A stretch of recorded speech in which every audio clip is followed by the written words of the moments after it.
Welcome all of you here today. Appreciate you coming out.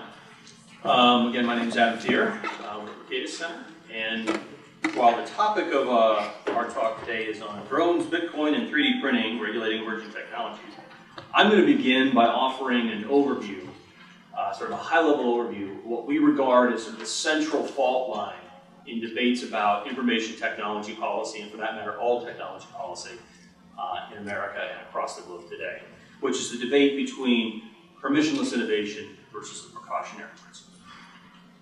What I'm going to do, I'm going to do an outline for, I'm going to just go first through permissionless innovation, what we mean by it, as well as the precautionary principle. And then after I spend a few minutes on that, I'm going to hand it off to Eli and Jerry. We're going to talk about some specific case studies and some of the issues that are in the title of our event on drones, Bitcoin, 3D printing, and other emerging technologies.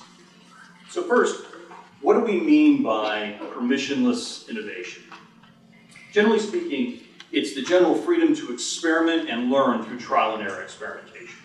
It's the freedom to tinker, to find new ways of doing things better, to experiment with various technological modes of production or various other types of things to find a better way of doing things. Now, some of you may not realize this, but there was a time when permissionless innovation was not the norm in the online world. We had a very permissioned internet prior to the early 1990s. This is a fun little quote that was a warning to students at MIT from a handbook that was published there in 1982 about ARPANET, which was the predecessor to what became the internet. It said, as you see here, it is considered illegal to use the ARPANET for anything which is not directly in support of government business, sending electronic mail over ARPANET for commercial profit or political purposes, both antisocial and illegal. By sending such messages, you can offend many people, and it is possible to get MIT in serious trouble with government agencies who manage the ARPANET. Again, that wasn't that long ago. Well, luckily that changed. By the early 1990s, we began loosening up the restrictions on the internet, and eventually we commercialized it fully, and the rest really is history.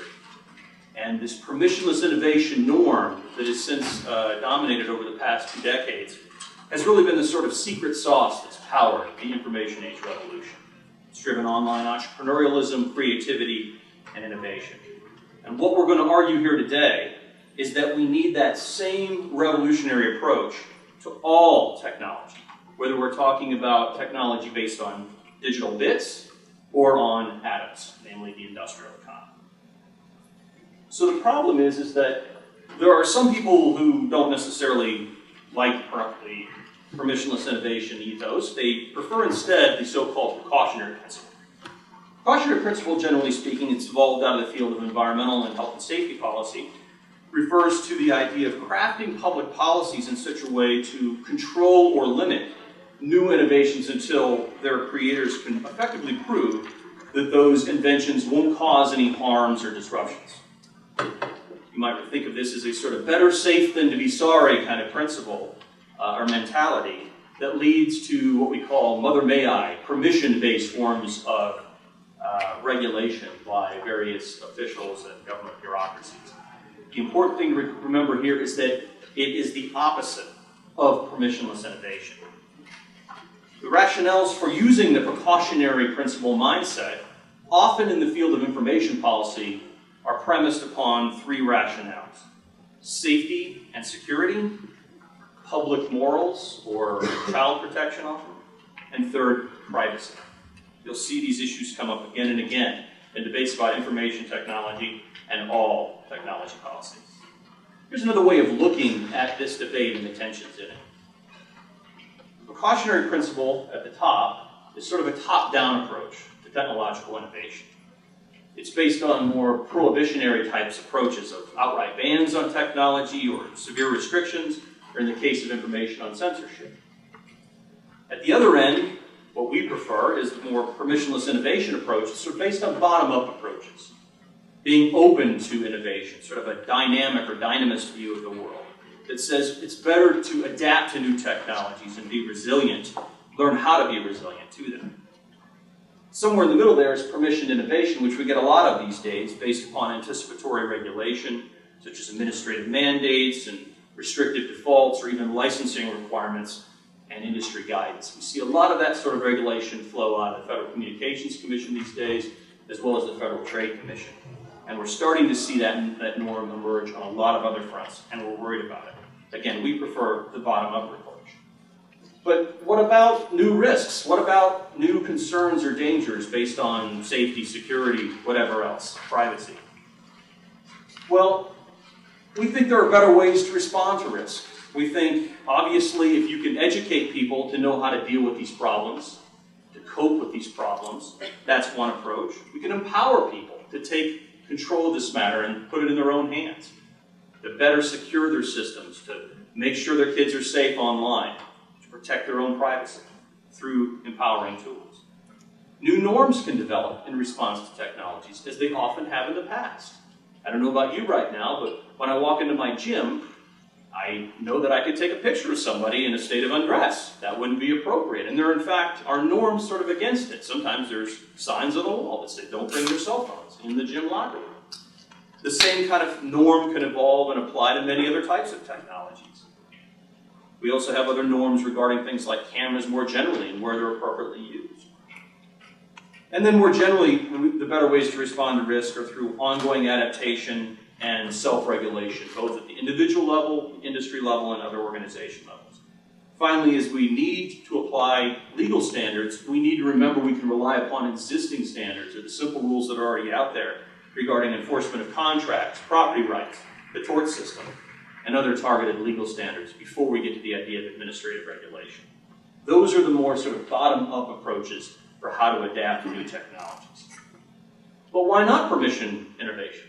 Why not place restrictions in place? Well, it comes down to a number of factors or a number of opportunity costs that we face when we try to regulate this fashion. We have lost entrepreneurialism, less innovation, fewer jobs, diminished marketplace rivalry and entry. Stagnant markets lead to protectionism and cronyism. This potentially affects America's international competitive advantage in this space and new emerging spaces. And then, of course, at the consumer level, it can ultimately lead to higher prices, fewer services, or just less choice in general. So the bottom line that we try to get across in our work at the Mercatus Center's Technology Policy Program and all our work for new and emerging technologies is that what's good for the net is really good for everything else. That net freedom advocates and advocates of permissionless innovation in the information space are right to extol the benefits of permissionless innovation as they apply to the net and digital technologies. But they're wrong to believe that it should only apply to the net. We can legalize innovation in this physical world space as well as in the intangible information space. And all it takes is a recognition that real-world innovators should not have to ask permission first before they actually do try to innovate. So with that, I'm going to turn it over to Eli Dorado, and he's going to talk a little bit about commercial drones. Eli?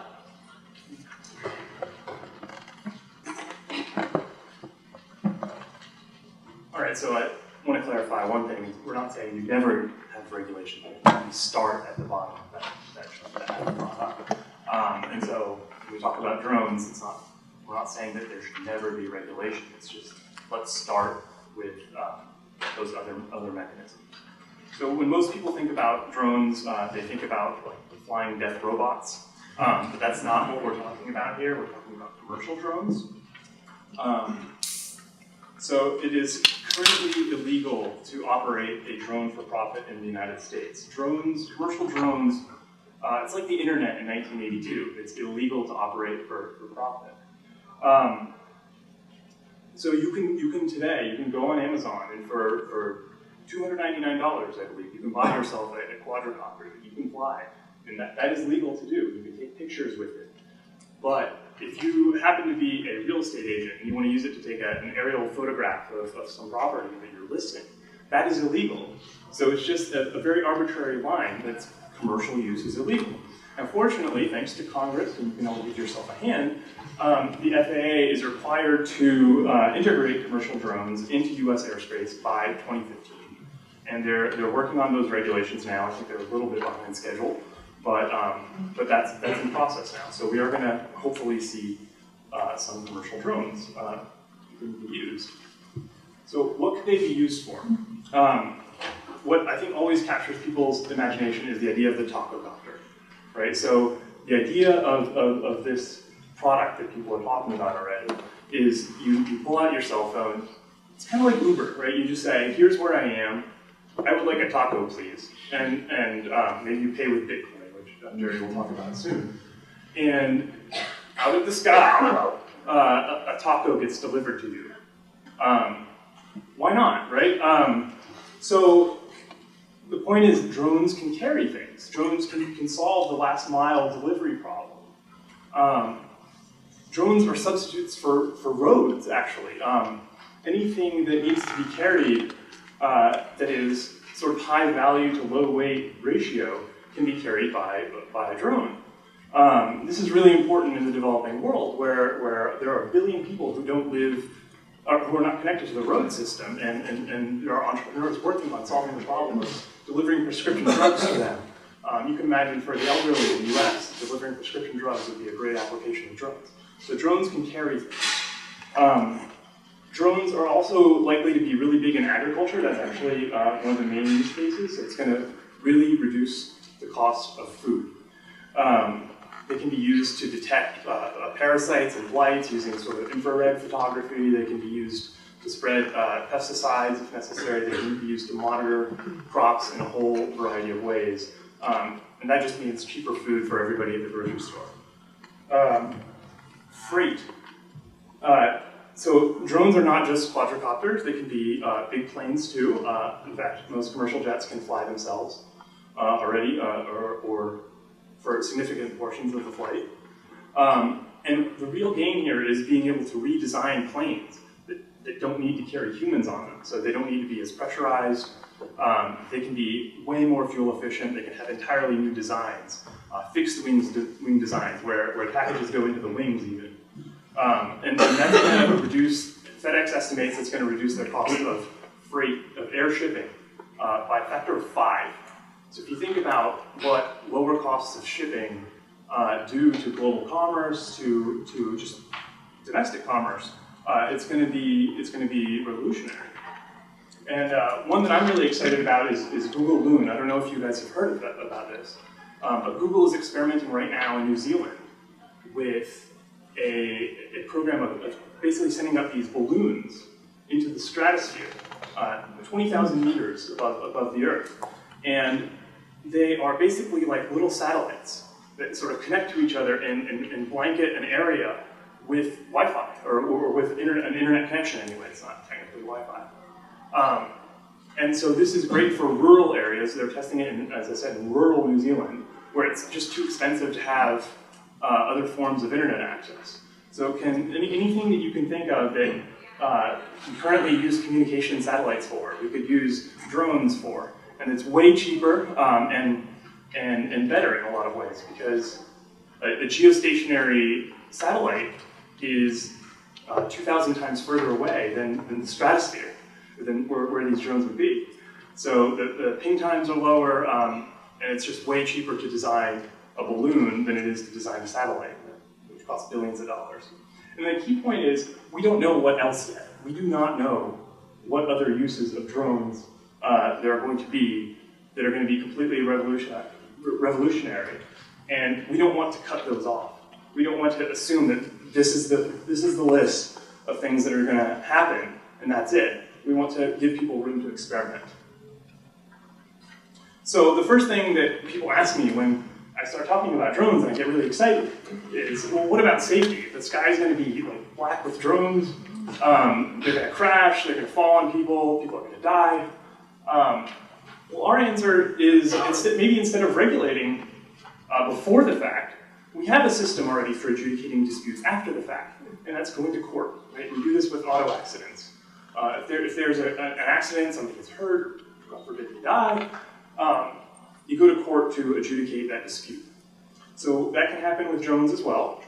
And then the other thing to think about is drones could be safer than cars. If you think about, somebody orders a pizza, the delivery driver gets in his car and he goes on the road, and somebody could get hurt in an accident, right? If it's a drone delivering the pizza, like maybe the pizza drops on somebody, but it's still likely to be safer than somebody getting into a multi-thousand-pound machine and driving down the road at high speeds. So, I think let's give this a chance, and maybe there'll be safety issues, maybe we will have to regulate down the road, but let's not do it preemptively. Let's give it a chance. And so when I convince people that, let's give this a chance for safety, then they start saying, well, what about privacy? And so first answer is exactly the same thing. Go to court. There are already federal, state, and local laws that protect privacy. So people worry about like the mosquito cam that's going to come into your window and look at you in the bathroom. There are already peeping Tom laws. So there's no reason that courts can't just apply those to drones. And the other thing to remember here is that a lot of the proposed rules are really, really crazy. Some of the rules that people are talking about are that you have to get everybody's consent before you photograph them. You have to notify them beforehand. You have to give them access to all the photos, right? So you can see how this could be prohibitive if you're that real estate agent that I was talking about earlier and you're taking a photo of a property. Do you really have to get permission from all of the bystanders who just happen to be there, like you didn't know that they were going to be there in advance, and you inadvertently capture them on camera? You would be breaking the rules if you did that. So a lot of the privacy regulations that people are talking about right now are really authoritarian and top-down, and I think they're a bad idea. And then the last thing to remember is social adaptation as a strategy. So Warren and Brandeis wrote this classic article on the right to privacy in 1890, and they were worried about cameras and the way that cameras would just invade their lives, threaten their way of life by making everything not private. And I mean, I bet almost all of you have a camera today, right? Almost everyone in this room is carrying a camera, and we've adapted.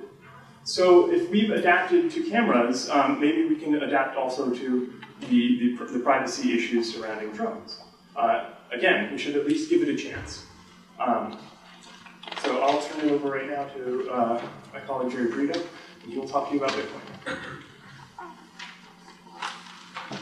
Thank you, Eli. I think one thing that the three case studies that we're going to look at, so drones, Bitcoin, and briefly 3D printing, what they all have in common is that they are platforms. They're platforms for innovation, right? Where, as Eli was saying, we don't know what's going to come next, right? You don't know what use drones are going to be put to next. The same thing goes with Bitcoin. And what's important is if you have a precautionary principles approach, the way Adam was talking about, you cut off that experimentation, right? What we're sort of advocating here is that we allow the experimentation on these platforms. And if any particular use becomes worrisome, and it can't be addressed through education, through norms, through point of court, then maybe you do move up that graph that Adam was showing. Maybe you end up at the top. But let's not start there when you think about that. And so with Bitcoin, I think a lot of people have been thinking of starting at the very top, at the prohibition, or at least at the permissioned innovation. So let me start by giving you a little bit of a primer on Bitcoin. So Bitcoin is the world's first completely decentralized digital currency. And so you'll think to yourself, well, what's the big deal? We've had PayPal for a long time. I've been able to send money to you electronically for a long time using a credit card or a bank. Well, here's what's different. Until the invention of Bitcoin in 2008, in order to transact electronically, you always needed a trusted third party. So if I wanted to send you $100, we would have to employ something like PayPal.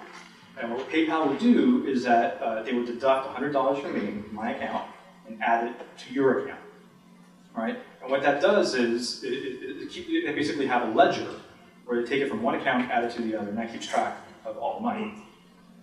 Until Bitcoin, we had to do it that way, because think about what the alternative would be. The alternative would be that money would be an electronic file, and I would send you an electronic file with no third party, just between you and me. And it would be kind of like an attachment, like a Word attachment in an email. I'd send it to you. Well, what's the difference there? The difference is that you now have the file, I still have it. Right? When I send you an attachment, it doesn't erase it from my computer, I still have it. So there's no way to prevent me from sending that same money, that same file, to a third person. And in computer science, it's something that's called the double spending problem. And that's what Bitcoin addressed. So how does Bitcoin fix that? Well, it employs a ledger. Right? Same way that PayPal has accounts for everybody and deducts it from one, adds it to another, and they make sure that nobody's double spending. Bitcoin does the same thing, except the ledger is distributed via a peer-to-peer network to everybody that's on the network. And that's why it's a decentralized system. And so there is no longer a need for a third party like a PayPal, like a Bank of America. And you can have transactions just between two people using this network. So this also introduces pseudonymity. By the way, I should advance the slide. Because with PayPal, with Bank of America, they know your identity. Right? When you open an account with them, you prove your identity to them. If you use cash, that is completely anonymous. Right? We meet somewhere, you're a stranger to me, I give you $100. We leave, there's no record of that transaction kept. I don't know who you are, you don't know who I am. That's completely an anonymous transaction. Bitcoin is somewhere in between a completely anonymous cash transaction and a identified transaction using something like a payment network like PayPal or MasterCard. Because there is a record of every transaction that has ever happened on the Bitcoin economy. There always will be of every transaction. This is something that's really neat about Bitcoin. You can go and explore, again, every transaction. Think about that will allow economic researchers to do when they can actually see an economy. But the thing is that those transactions are not tied to anybody's identity. They're just tied to your private key, private encryption key, and that's just a number. And so we don't know who is behind this number, but we do know that what that one number is. It's something that people talk about Bitcoin being this anonymous network that you can never be found if you use it. That's not quite true. I think if you're doing something illegal and you think you're using Bitcoin to escape identification, you're going to have another thing coming, because using network analysis, and I think it's something that law enforcement agencies are quickly coming to speed on, you should be able to walk back all the transactions and potentially identify a person making a transaction. So again, the thing about Bitcoin is that it is a platform.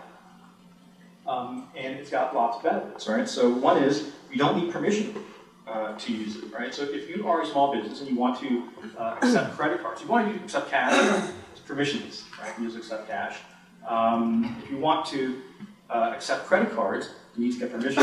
You have to apply to the credit card company to be a part of the network, and that requires fees, and they may not accept you. And then once you're in the network, it costs on the order of about 25 cents per transaction, plus about 3 to 6% of the transaction to offer credit card services. With Bitcoin, there's none of this. There's no application because it's just an open peer-to-peer network. If you want to accept Bitcoin, you just do it. And the transaction fees are very, very small, like fractions of a penny. So it's very, very attractive to small businesses. And again, there's going to be all sorts of financial and legal and other innovations built on top of Bitcoin that we can't even conceive of. It allows micropayments to be feasible for the first time, right? So if you're going to charge something, use a credit card, buy something that costs 25 cents, well, there's a 25-cent fee. It doesn't really make sense. With Bitcoin, it becomes plausible. Remittances, right? My mother is from Spain, and sometimes she wants to send money back to Spain. It costs her between 5 and 10% of the amount that she sends to send money to Spain. And this is the 21st century in a globalized world. With Bitcoin, if you were to send Bitcoin anywhere in the world, again, fractions of a penny. So really interesting stuff. Privacy. There are legitimate reasons that you want to have some transactions be private, right? You can imagine if you are an abused spouse trying to leave a bad situation, you want to make transactions that can't easily be tracked. Somebody can't be looking at your credit card statement and see where you're going. Maybe you want to have a controversial medical procedure that's not anybody else's business, not your employer's business, nobody else. And so as we move to an all-digital world, where it potentially could be cashless. We want to be able to retain some financial privacy in this cashless society. Access to capital is very important, especially in the developing world. You've got billions of people who don't have access to banks or to any sort of financial services, but they all have cell phones. And this opens a new potential for them to make those kinds of transactions. So again, it's any number of new innovations are possible, and I'm happy to answer questions about those in the Q&A. So what are some of the challenges facing Bitcoin? Well, again, first is the pseudonymity issue. It's not anonymous, but it is pseudonymous. And what some folks are concerned about is that Bitcoin can be used for purchasing illicit items, such as illicit drugs. Very famously, you have Silk Road, which is an online market. It's a Tor hidden service, and so communications with it are encrypted, and people essentially use Bitcoin to buy drugs and other illicit goods, and they have it mailed to them. And that transaction is anonymous. What's interesting about this is that you have to put it into perspective, right? We can use cash to buy drugs, but we're not looking to limit the use of cash. If you look at Silk Road, you have Nicholas Kristen, who is a computer science researcher at Carnegie Mellon, and he estimates that Silk Road makes about $2 million in sales per month. And if you look at the total transaction volume of Bitcoin, again, because you can look at the Bitcoin ledger and see every transaction. Over the past 30 days, I looked this up, total transactions have been $770 million. So Silk Road accounts for 0.25% of all transactions. Okay, so let's put that into perspective. The UN estimates that the drug trade in the world economy accounts for about 1% of the world economy. So is it an issue? Absolutely. Is it an outsized issue that we can't deal through traditional methods? No, it's not. Child exploitation, money laundering, these are other concerns. You think about child exploitation, there's no evidence that Bitcoin has been used in any sort of child exploitation case. The potential is definitely there. I know I've talked with folks from the DOJ who are looking at this, and they're beginning to cope. They're beginning to adapt to this new situation. Finally, I would mention consumer protection is something that I have seen some interest in. The idea being that Bitcoin is like cash, in the sense that if you lose the Bitcoin file, you lost it. It's like $1. If you lose $1, it goes down the storm drain, you don't get it back. The government does not give you the $1 back. Whereas with a bank, if your bank gets hacked and your bank account is depleted, the money is still there. Right? The bank will give you the money back. The credit card company will give you the charge back. Bitcoin is cash. It is literally like cash. So if you lose it, you lose it. And so some folks may not understand this. I think at this point, Bitcoin is so experimental and in such an early stage where early adopters are the ones using it. And I don't think there's that big consumer protection issue just yet. But as Adam said, once it becomes something that's more widely used, education will be probably the first step. We need to address that. So what is Bitcoin's future? Again, there are any number of Silicon Valley venture capitalists who are investing millions of dollars in Bitcoin. It could disrupt a lot of existing industries, again, remittances, payments, small business payments. But the biggest threat at this point to Bitcoin is regulation, right? It is going the either prohibition or permissioned innovation route. And we recently saw in March of this year the Treasury Department, through FinCEN, which is their arm that looks at money laundering, issue guidance on virtual currencies. They did not issue a notice of public rulemaking and take comment from the public. They simply issued guidance. And if you read that guidance, it's a little overbroad and a little confusing to the folks who are using Bitcoin, because it may require them to be licensed when they're simply users. This really creates a bind for Bitcoin users, and it really hampers the expansion of Bitcoin. It's something where when you're thinking about regulation, it'd be great to engage the regulated. So it's something that I think the Bitcoin community is going to be working with Vincent on. The other is state money service business licensing. Or if you're going to be a money transmitter, if you're going to facilitate transmission of money from point A to point B for a lot of reasons that are, there's a long history to them that I can go into in Q&A if you want, you have to get a state money business license.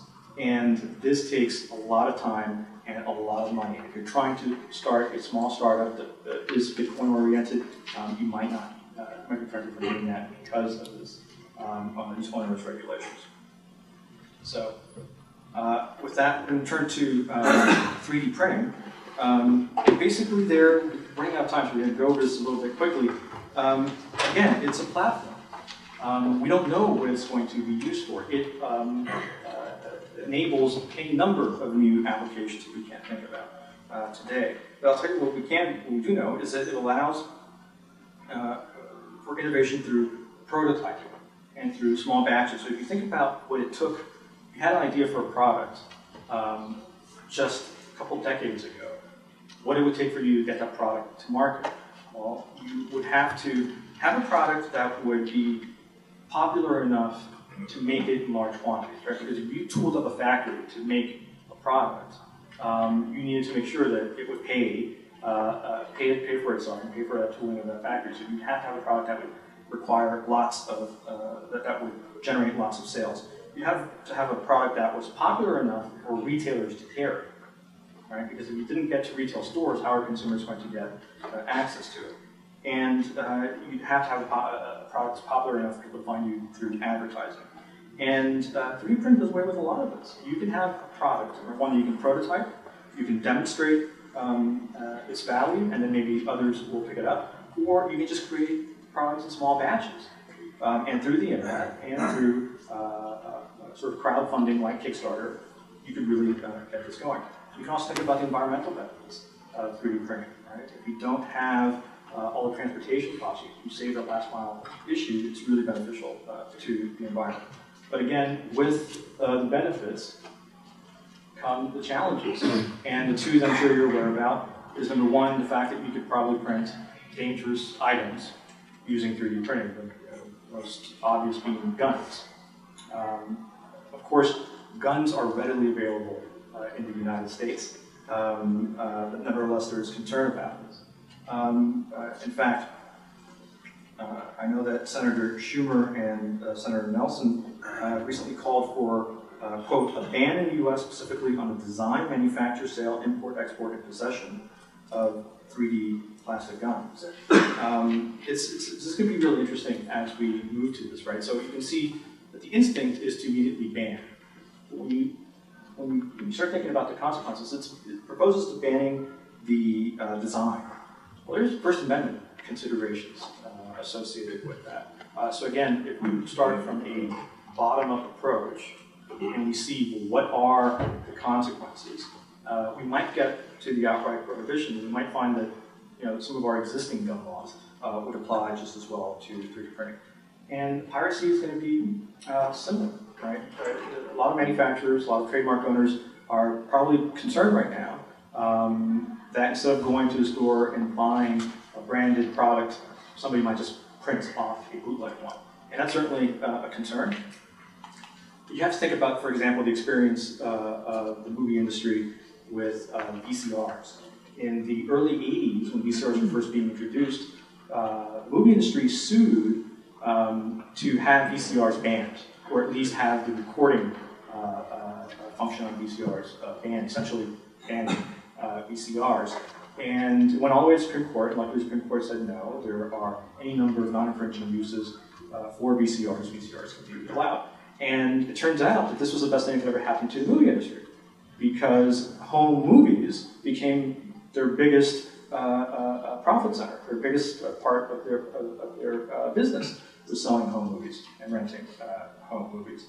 And I suspect that with 3D printing, we might have the same instinct to go straight to ban and overlook the possibility that we can't think of today, that 3D printing may benefit manufacturers. You can imagine manufacturers and brands selling you a digital file that you can download from their online store and then printing the item yourself at your home or somewhere locally, as opposed to just having the item shipped to you at greater cost and a greater packaging environment. So with that, I think I'm going to stop. I'm going to let Adam talk briefly about the Internet of Things and wrap this up.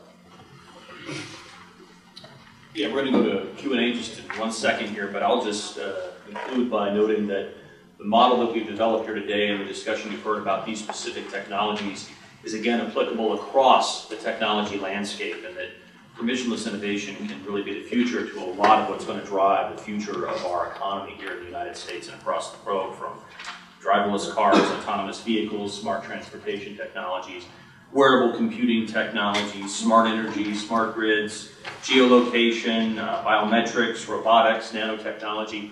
A lot of these things go under the banner of the Internet of Things, which really refers to a world of integrated machine-to-machine communications and commerce. It's a world of ambient computing, always-on computing, always connected kind of computing. They're always sensing and reacting. And this is a snapshot that somebody put together of the landscape out there today for the so-called Internet of Things. And it really demonstrates nicely the sort of opportunity before us today for an incredible amount of innovation, almost entirely, I should add, from US-based companies. There are a few foreign names in there, but just as America blew past the rest of the world with the internet and the digital economy because of our embrace of permissionless innovation, the chance here for us to do the same with the Internet of Things exists, so long as we understand that the default position towards these new forms of innovation needs to be innovation allowed. Again, permissionless innovation. So with that, I'll just, in the materials, you have some additional reading some materials we put together on these issues. We're also doing an ebook on this issue. But we welcome your comments, questions, or whatever else.